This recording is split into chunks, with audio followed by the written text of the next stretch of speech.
this is going to be a tough conversation today because we're going to ask Dave Zangaro the tough questions, but he's built for it. His latest piece I was reading on NBC Sports Philadelphia is Eagles-Steelers player matchup to watch in Week 15. How are you today, Dave? I'm doing well. Yeah, there's a game on Sunday after all the week's goings on. Absolutely. Dave, here's to start us off. Is this another game, in your opinion, where they can just think about winning the game, or does how they win matter given the kerfuff, with the issues this week with A.J. Brown? Yeah, I get it. And I think we're all going to be watching it through that lens a little bit. Ultimately, they have to win this game. They don't have to win this game, but they just want to win the game because they're still competing for that number one seed in the NFC, and they want to go into the playoffs strong. I think everyone can agree that after the game against the Panthers, their passing offense does need to be better. I don't think there's any question about that. I think there was frustration, not just from A.J. Brown. I think it's kind of gotten all pinned on him because of how vague he was with his comments, but there were plenty of other players on that offense that agreed it needs to be better. And it's not about shifting the focus of the offense because they have had a lot of success running the football, and it's not like you need to get away from that. But I think the key is that when the offense and the passing offense is called upon to perform, it needs to be better than it was in that game because realistically, they're probably going to need it to be better in the playoffs when they're facing good teams every week and you have to win to move on. So I think that's where it all stems from, and that's where the drama kind of picked up from. But I don't think there's any disagreement about the passing offense does need to improve, at least from what we saw last Sunday. And shouldn't this be a type of game they could do that? I mean, you look at the rushing defense is ranked 4th for the Steelers. Passing D is 18th. I think the Eagles should come out and absolutely show some passing. What are your thoughts?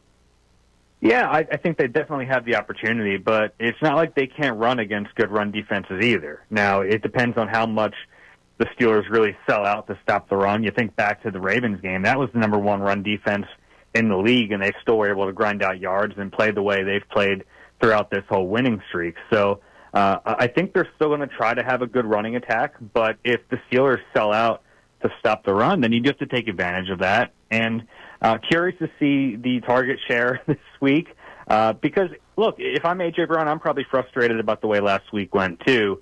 He's too good to not get targets. He's too good to wait until inside the 2-minute warning of the first half to get a target. And there were some opportunities, and the ball didn't go his way.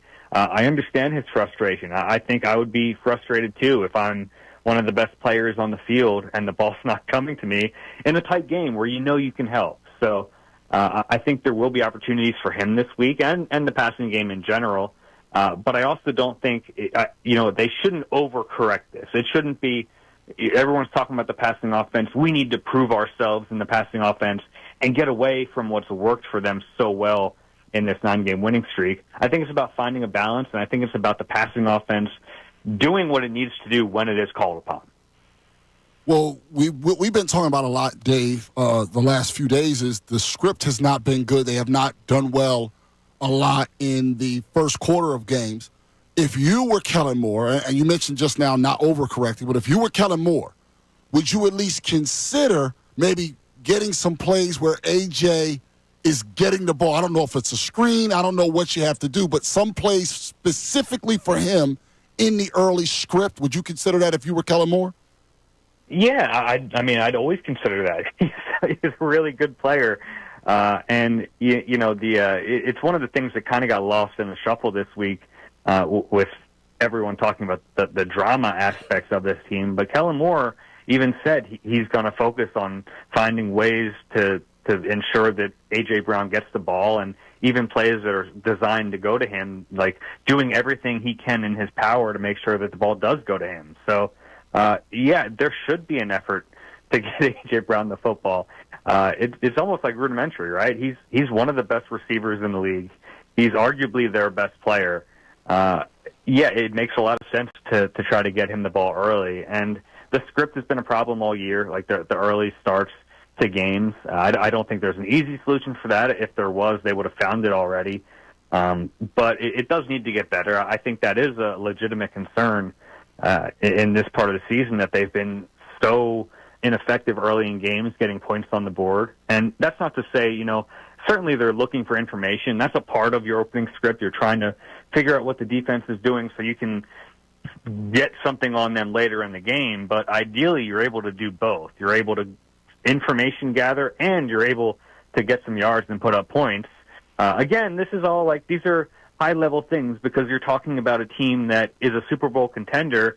And yes, winning games is fine right now, and you want to win these games, but you also want to play to the standard because we're talking about a team that has a really high ceiling, but in order for them to reach that ceiling, that they have to correct some things right now, and that's why I think it's a good part of the season to really try to figure these things out.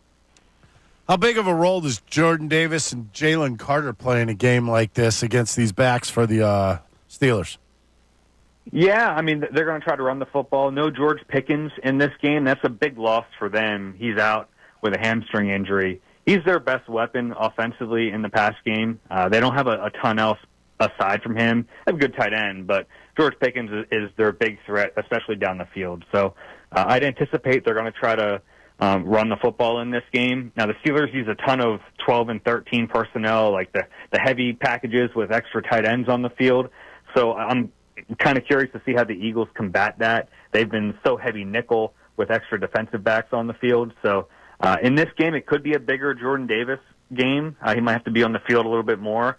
And if that's the case, let's see how he holds up with a larger snap count because he's going to be integral in stopping the run.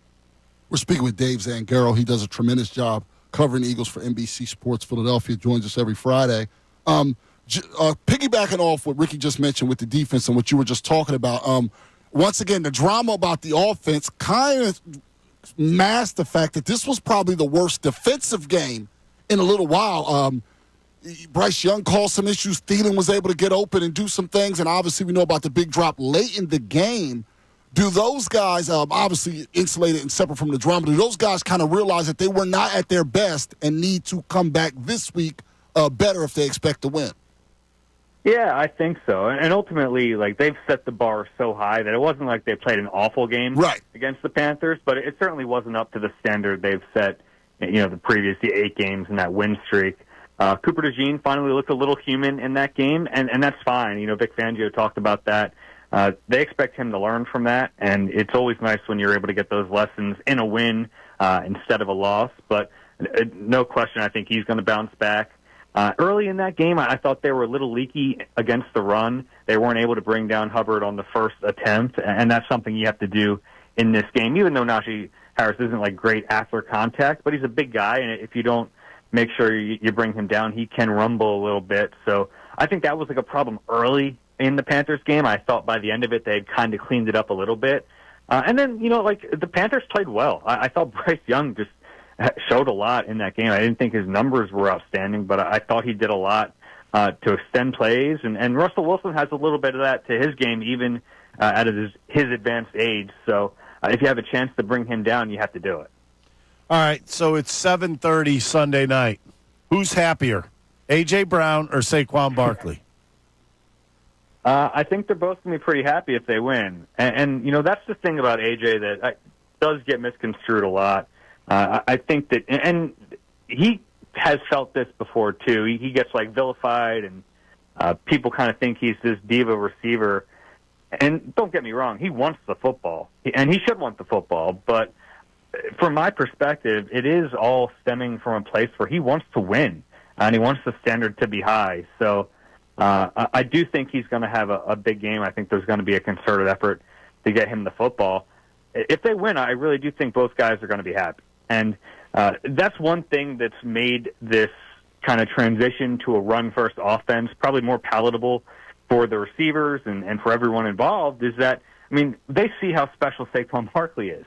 If they were doing this with a lesser running back, maybe there would be more grumbling, but it's really hard to argue with the approach when you're talking about a guy who's a legitimate MVP candidate, who's on pace to break the single-season NFL record for rushing. They see how special it is, and I think that's why it hasn't caused more problems. Now, when you have limited opportunities in the pass game and you're not doing well with them, I think that's where the frustration came from last week. But I think Saquon and AJ get along really great, and I think that for the most part, AJ's been on board with Saquon leading this offense. Well, Dave, we really appreciate the time, as usual, each and every Friday. Everybody should read all of your work and obviously watch you on Huddle and everything coming up this weekend, and also read Eagles-Steelers player matchup to watch in Week 15. Thanks so much, man, and we'll talk to you next week.